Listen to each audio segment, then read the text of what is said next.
Just say goodbye.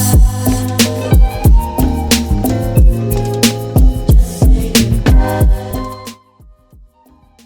Trust. It is at the core of all good relationships, whether it's your girlfriend, your dad, your siblings, or your wife. It's something that has to exist. If we don't trust those closest to us, then what is to stop us from going crazy and paranoid with mistrust?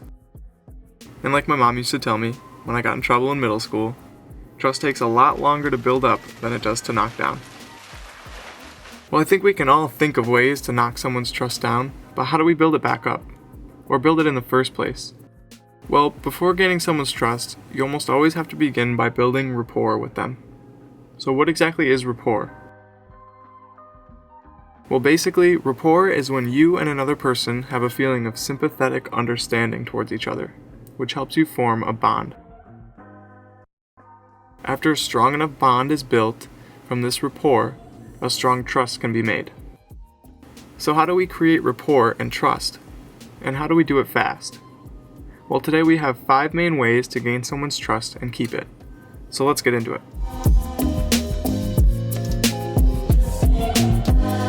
Trusting someone means being able to predict what they might do within reasonably close accuracy. If we have a friend who is wildly unpredictable, it may be pretty hard for us to trust them easily. How can we trust someone who says one thing and does another? Now, of course, no one wants to be labeled as boring or predictable. However, predictable doesn't always have to carry a negative connotation. For instance, if you consistently compliment someone, offer them food, or show up somewhere on time, you're being predictable. Let's face it, our brains are lazy, and when people begin to see patterns forming, like some of the things I just listed, those people begin to expect the same actions from you every time. This predictability makes people feel safe around you, which leads to a strong trust. One really strong way to gain someone's trust is being just like them. As I said in my previous video about love at first sight, we love people who are similar to us. If our self-esteem is in check, of course, but that's a topic for another video. But for most people, similarity is key. Some ways that you can be similar to someone is through similar speaking styles, similar clothing style, similar expression of feelings like being more empathetic or optimistic. Now, I'm not suggesting that you change anything about yourself to try and gain the trust of others, because that will backfire on you hard. What I am saying is that if you have more things in common with someone, it will be easier to form a bond and create trust with them. One thing you can control is your body language. This is huge, especially when you're trying to get a favor from someone. Subtly mimicking someone's body language has deep-rooted effects that will make them feel more comfortable with you without even knowing it. Now, the key word here is subtle. You don't want to look like you're playing Simon Says with someone while they're trying to tell you a story or buy something from you. If you just try to subtly mirror their movements or stances, it will make a huge difference. Another effective part of this is being like someone that the person already trusts, like someone who has authority in their life or a close friend. Be careful with this too, though, as trying to act like someone other than yourself can come off as very insincere.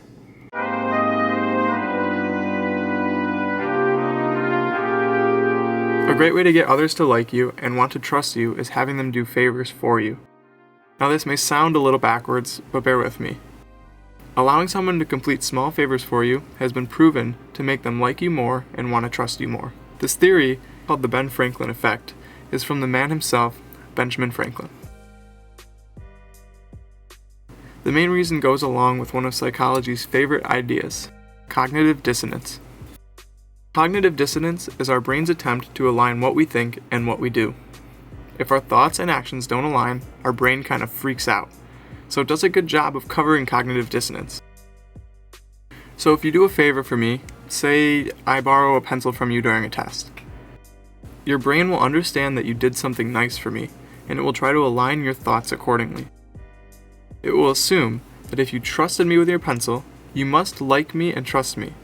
Otherwise, you wouldn't have done that. A great way to break the ice and start building some rapport would be to ask a small favor of someone, just like the example shared here. The favors can even get bigger and bigger as you continue to bond with the person. The huge cherry on top of this one is returning the favor. but not right away. Intermittently returning the favor makes our little brains even happier than if the favors were returned right away. So keep that in mind.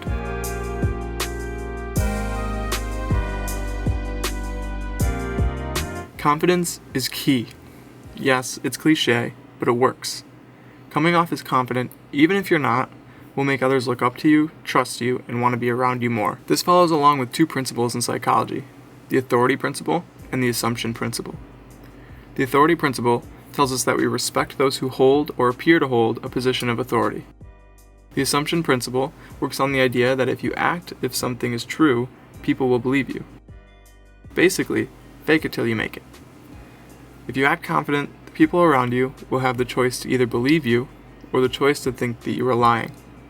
And humans instinctively want to believe others. So to think that you aren't being truthful right off the bat would cause heavy dissonance.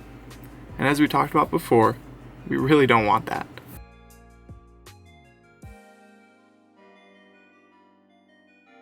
You know how they say secrets don't make friends? Yeah, well, they were wrong. Secrets make friends. They make really good friends. If you want to gain someone's trust, you have to trust them too. So tell them some kind of secret and make sure they know that it is such. This utilizes the exchange principle, where the other person, having been trusted by you, feels obliged to trust you in return. You need to be careful here though, because the other person may not be ready to trust you with their secrets, even though they may generally trust you more after you shared something with them. If you push for them to trust you, they may easily pull back. But, for bonus points, if you can have them tell you a secret, make sure you keep it. Always. Confiding in someone and allowing them to confide in you creates a strong bond between the two of you, which begins to merge your identities together and bring you closer together. Similarly, stay true to your promises, or don't make them in the first place if you can't. If you can think of some type of obligation or promise that you know you can fulfill, start with that. Even if it seems simple, following through with your word is huge, and it's something that people will remember. This goes back to being predictable. If people can predict that you will fulfill your promise, they will feel safer and trust you much more. Just don't let an obligation backfire, because if you don't follow through, it may trigger a betrayal response in the person and sever your bond. Following these 5 guidelines will absolutely help you on your way towards a trusting relationship with someone. And keep in mind that these are guidelines. Get creative and just be yourself. Everyone is different. If you want to find more tips or learn more about fun psychology stuff, subscribe to my channel for weekly videos and check out my sources below. Thanks so much for watching. Hey guys, I hope you enjoyed that video. Please check out my Instagram and my Twitter. I post things every single day on there. I have a daily psychology fact that I post on Instagram. I think you'd really enjoy it.